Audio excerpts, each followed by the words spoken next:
Demônio familiar.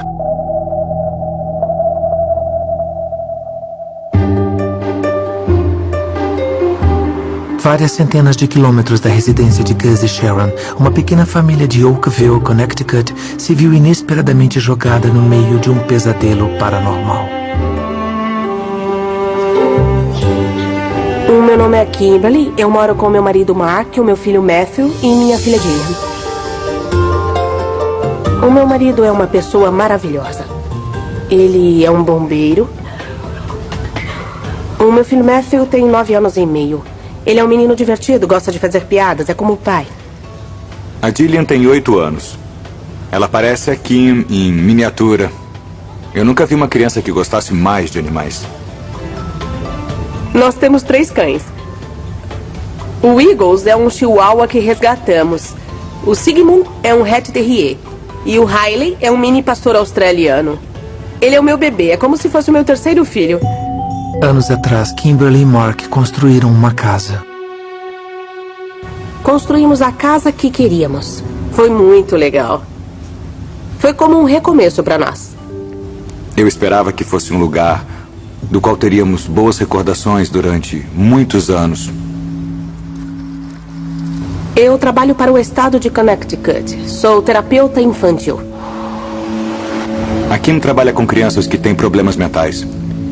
Eu adoro o que eu faço, mas emocionalmente é desgastante. Mas se você não se afeta emocionalmente, não pode fazer esse tipo de trabalho. O estresse diário estava afetando a Kim. E eu achei que ela precisava fazer alguma coisa para desacelerar um pouco. Para aliviar o estresse, Kim começou a ouvir CDs de meditação. Nas primeiras vezes em que meditei, eu já senti os benefícios de me colocar num estado de relaxamento profundo. Eu comecei a dormir melhor, estava bem menos impaciente. Certa tarde, Kim estava meditando sozinha em casa. Eu coloquei o CD que começa dizendo para você descer uma escadaria. Quando você chega ao fim da escadaria, você deve se imaginar num belo jardim. Aí, de repente, uma coisa negra e muito sinistra veio pra cima de mim a toda velocidade. Eu senti que ela tinha más intenções comigo. Eu imediatamente abri os olhos e parei com a meditação.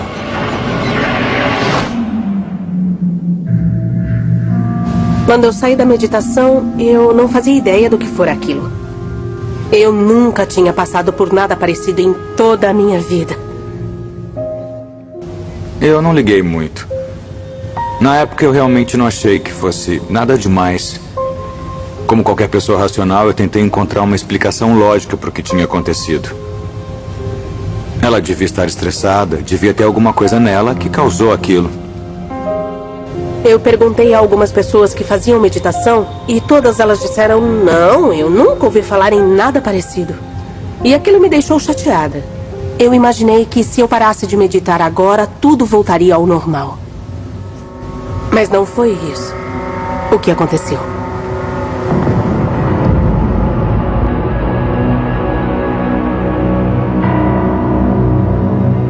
Pouco depois disso, o comportamento dos cães começou a mudar radicalmente. Eles viviam sempre em alerta, latindo, para o nada. Era como um latido de aviso. Os cães viviam assustados. Eles ficavam tremendo de medo. Claramente, havia algo os incomodando, mas eu não sabia o que era.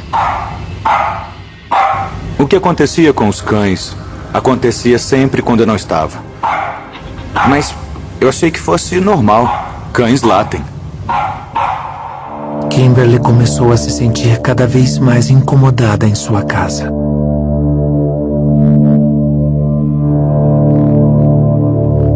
Eu comecei a notar uma mudança no clima da casa. Parecia mesmo que o ar estava mais pesado. Morávamos lá havia 7 anos e eu nunca tinha sentido isso. Eu não sentia nada. Eu acho que as pessoas podem ver coisas que não existem e que a mente pode nos pregar peças.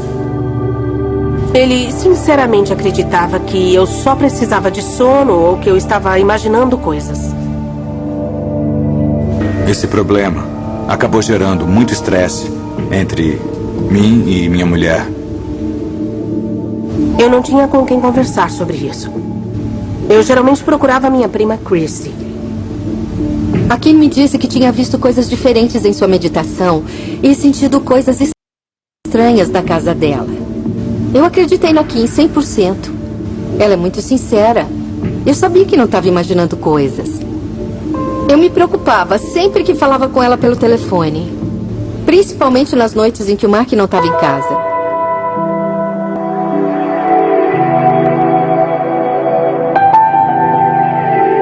Certa noite eu levei o Riley até o jardim para ele fazer as coisas dele.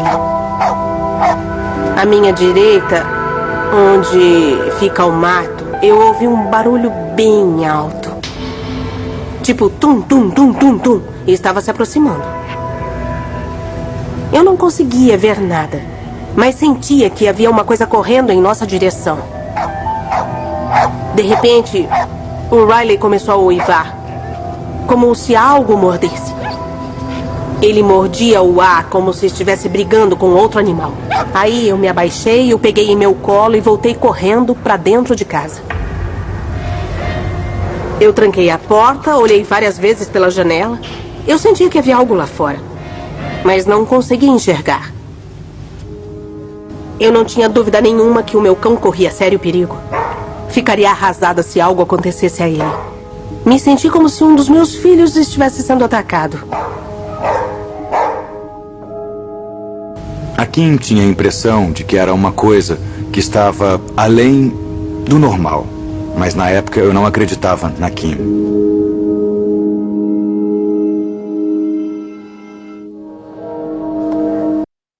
Depois do ataque, Riley ficou mais imprevisível. Nós ficamos até com medo de deixá-lo perto das crianças, porque não sabíamos se ele poderia tentar mordê-las. Então passamos a ficar de olho nele.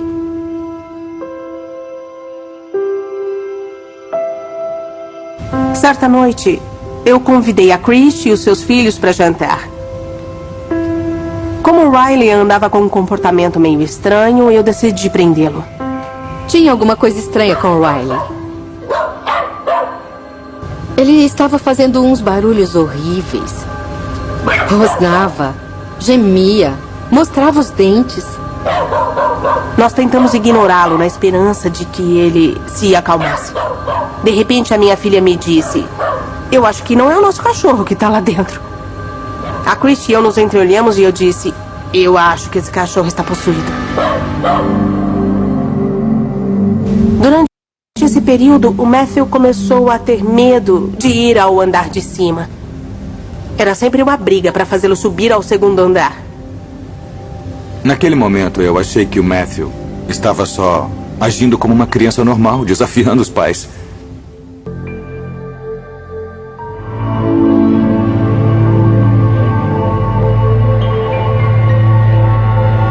Certa noite, eu havia colocado as crianças para dormir. De repente, ouvi um grito vindo do quarto do meu filho que eu jamais havia ouvido. Parecia que ele estava aterrorizado, ou que alguém lhe estava fazendo algo mal, e a minha reação natural foi correr até lá. Eu o vi sentado na cama, com um olhar que eu jamais vou esquecer. Eu disse: "Querido, por que você estava gritando?" E ele disse: "Mamãe, tem gente falando comigo." Eu disse: "Querido, por que você estava gritando?" E ele disse: "Mamãe, tem gente falando comigo. Eles sabem meu nome." Me deu vontade de chorar naquela hora. Ele estava morrendo de medo e eu não sabia o que fazer. Naquela noite, ele adormeceu com as mãos cobrindo as orelhas. Logicamente, eu teria que fazer aquelas perguntas. Bom, talvez o meu filho tenha algum tipo de doença mental, mas instintivamente eu sabia que não era o caso. Quando meu filho começou a ouvir coisas, a minha preocupação aumentou. Eu conheço meu filho e sei que ele não inventaria esse tipo de coisa. Aquilo me fez acordar e dizer: eu preciso proteger a minha família. Eu senti que ninguém estava seguro àquela altura. Ninguém mais iria dormir em quartos separados.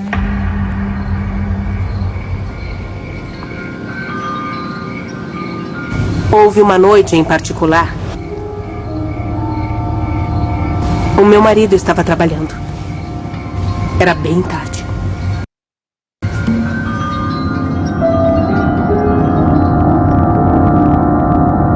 Os meus 2 filhos estavam deitados ao meu lado. Nossos 3 cães estavam na nossa cama. Me senti muito incomodada em meu quarto naquela noite. Quase como se alguém estivesse me olhando. E assim que eu apaguei as luzes, uma coisa atraiu o meu olhar. Havia uma pessoa em pé, encostada na porta. Essa pessoa usava uma espécie de capuz. Aí ela começou a se mover ao pé da minha cama. Então ela virou e veio pro meu lado da cama. Eu fui tomada pelo terror. Essa coisa que eu via na minha cabeça estava agora a 1,5 metro dos meus filhos. Conforme essa coisa se aproximava de nós, eu juntei toda a coragem que eu tinha dentro de mim e então a encarei. No momento em que fiz isso, aquilo desapareceu. A Kim me ligou e disse que tinha visto um vulto dentro do nosso quarto. Meu estresse estava chegando ao máximo, porque eu estava preocupado com a segurança da minha família. Eu sentia que nossa casa não era mais nosso lar, que ela pertencia a algo que estava lá e que não havíamos convidado, que não sabíamos o que era e que não fazíamos a menor ideia de como expulsar. O homem da casa sempre deve resolver os problemas e proteger a família. E sentir que você não pode fazer absolutamente nada é extremamente frustrante. Foi nesse dia que eu e o Mark decidimos que era hora de chamar alguém para nos ajudar. Kim e Mark chamaram um grupo paranormal local para tentar encontrar respostas.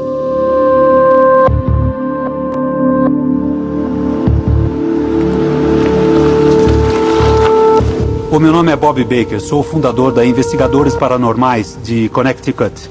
Estou envolvido com o mundo paranormal há cerca de 30 anos. A impressão que tivemos ao entrar na casa foi muito forte, de cara. Havia um peso no ar. Era difícil respirar lá dentro. Quanto mais permanecemos dentro da casa, mais forte ficava.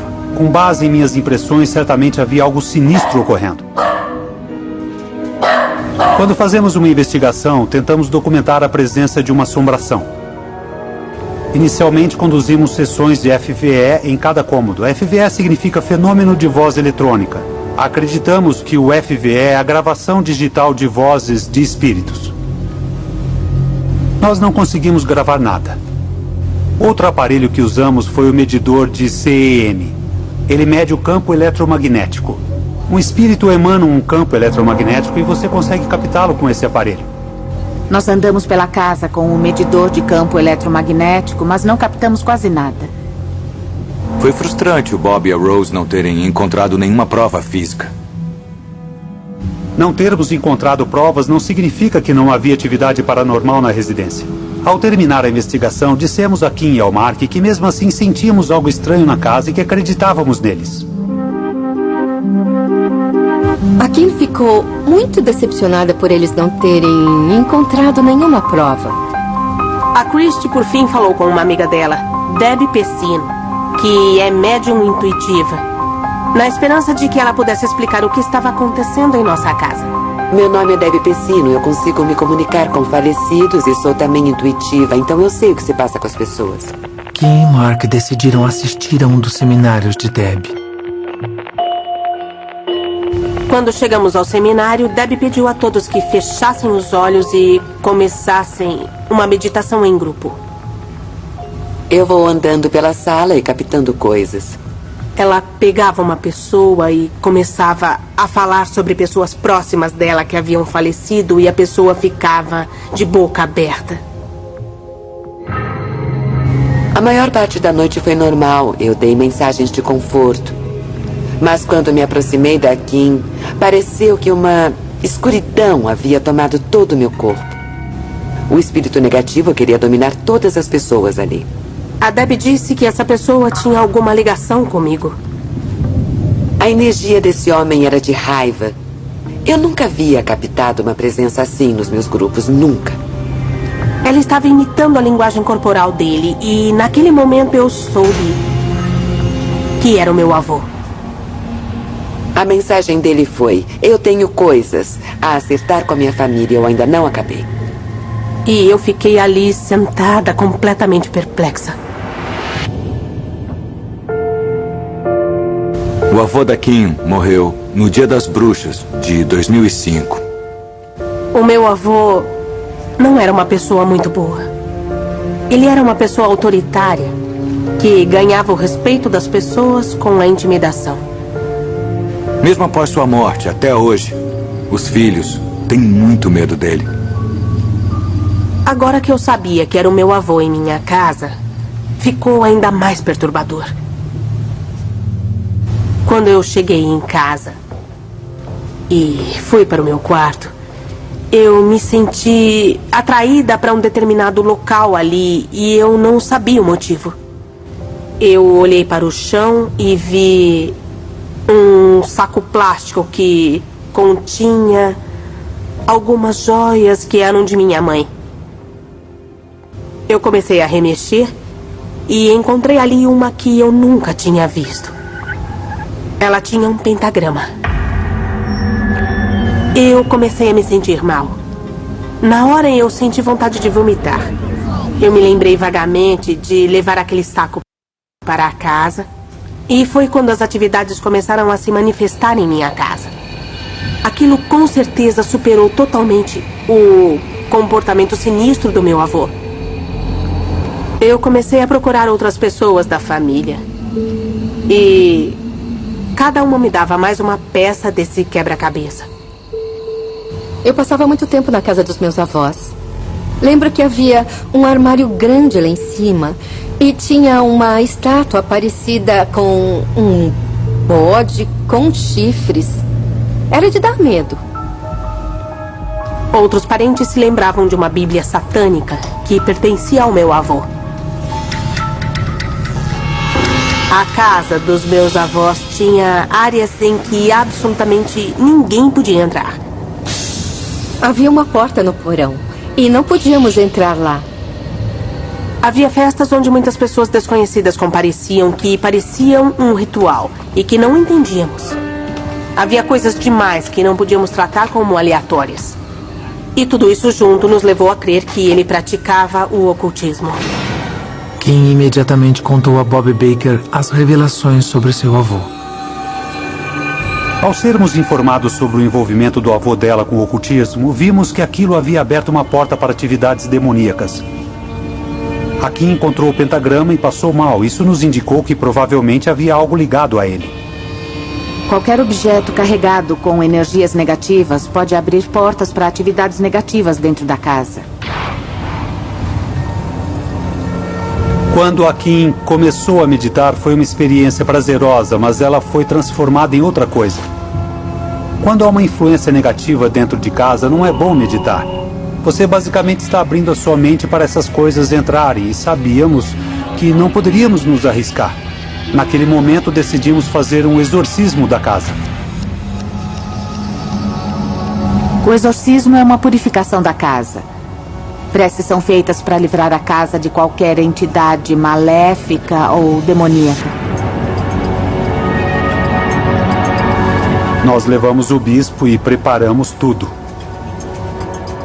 O ritual de exorcismo foi lido e o bispo foi de cômodo em cômodo.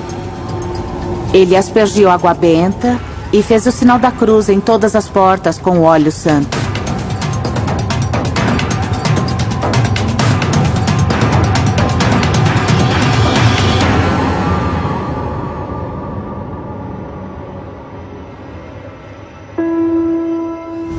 Após o exorcismo, a casa ficou mais calma. Ficou mais fácil respirar. A presença pareceu ter ido embora. Desde o exorcismo, as coisas melhoraram muito na nossa casa. Ela voltou a ter luz, a ter paz. E voltou a ser um lar, algo que não sentíamos havia muito, muito tempo.